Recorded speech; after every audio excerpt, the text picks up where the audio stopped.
I'd like to ask you permission to use this video for educational purpose and on the internet. Yes.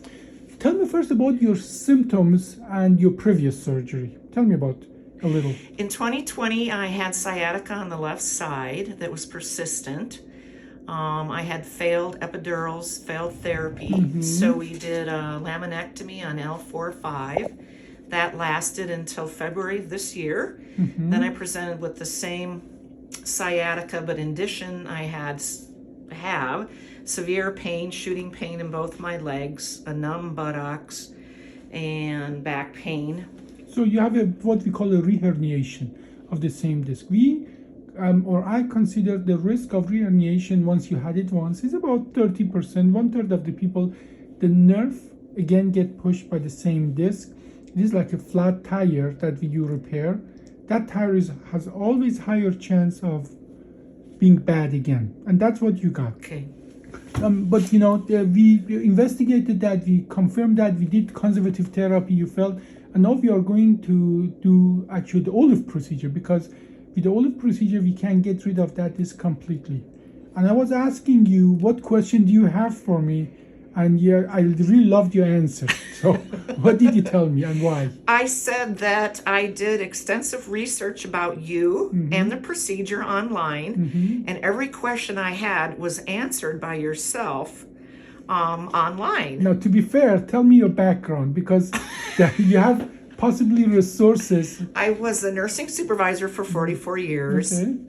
Most of my career, I was a nurse educator. Okay. And so educating myself and others is very important. Yeah. Do you think you have to be a doctor or a nurse educator to be able to find the information on that? No, very, very easy. There's a lot of great videos on YouTube that explain the whole procedure by yourself. It's very well done, very informative, answers all your questions. Okay, and one of the things I tell to many of my patients, go online and just look it up just on our webpage, but as well there are lots of other web pages and YouTube testimonials. And especially the YouTube testimonials, I have over 1,200 patient testimonials. And I tell patients to go and look up for patient their own age group who has similar problem. And if they listen to a dozen of those testimonials, and I guarantee you there are more than a dozen testimonials on almost every subject, every age group, and so on and so forth. And that sort of realistically, with words of the patient, explain what's going on. Yes. Now, obviously, we doctors explain most of the time a little over-explain. We talk about medical terminology, which I think you have the advantage for you. They're not, just medical bubble. You understand them more. But I think those hearing it from the patient, I think that's what's really make that. Did you have a chance to listen to some patient testimonials? Yes, I did. Okay, tell me, what did you hear and what? Well, the one that I was really meant the most to me was a man who had the OLLIF, and he said immediately that he had pain relief. Yeah. Like within hours of the surgery. Yeah. He had pain relief, and what a difference that made in his life. I did that surgery just yesterday, actually twice, the same OLLIF procedure. Both of my patients woke up and the leg pain is gone. I took a testimonial from them. Oh, and great. One of the reasons I take those testimonials is because my colleagues don't believe that you can do what I do in half an hour, and that's what it takes for me to do that. Surgery half an hour to an hour, without cutting muscle, without cutting the bone, and the leg pain goes away. So for last 10 years, I have put over 1,400 patient testimonials out there.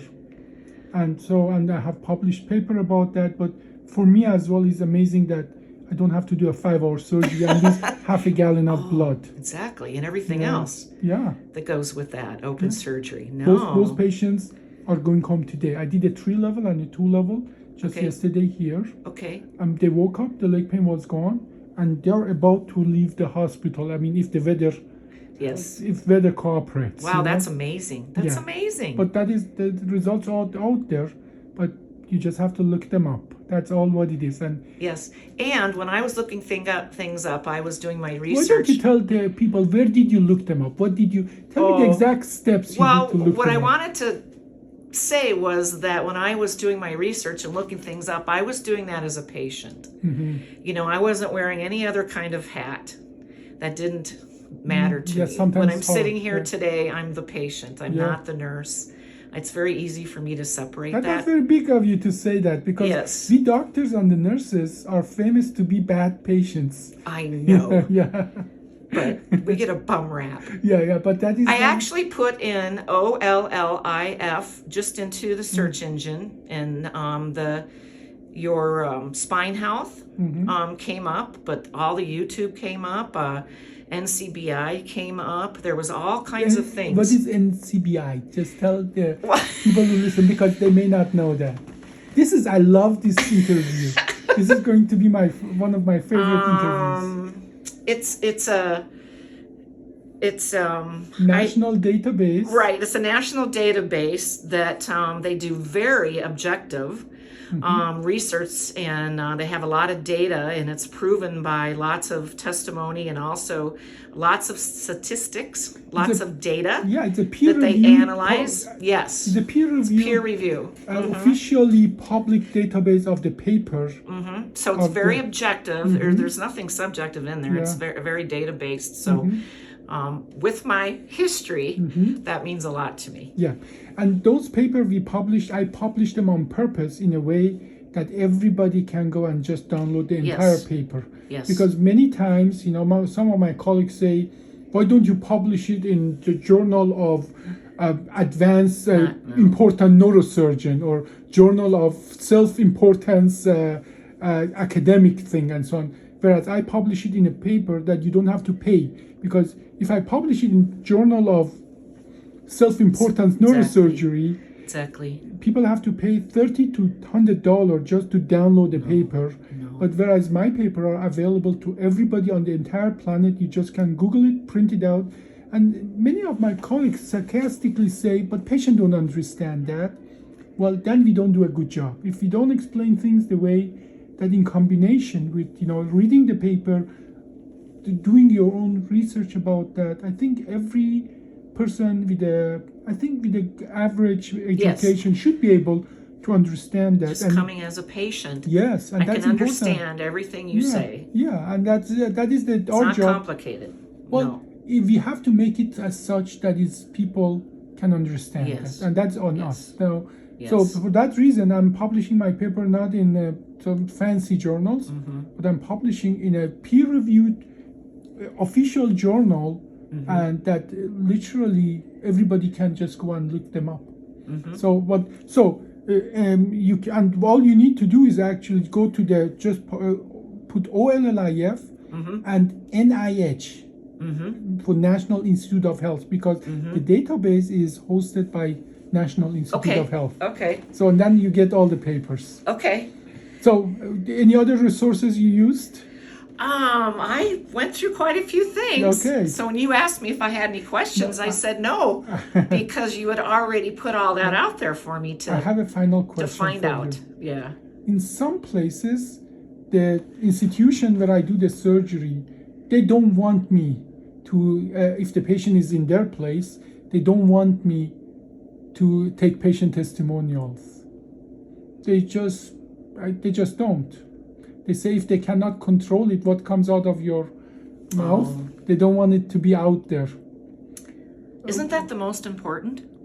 What the patient has to say? Exactly. That has experienced it? Yeah, that's what they experienced, and their first-hand experience. And that is, I think, what would you say to an administrator? Obviously not in this hospital. They are fantastic here.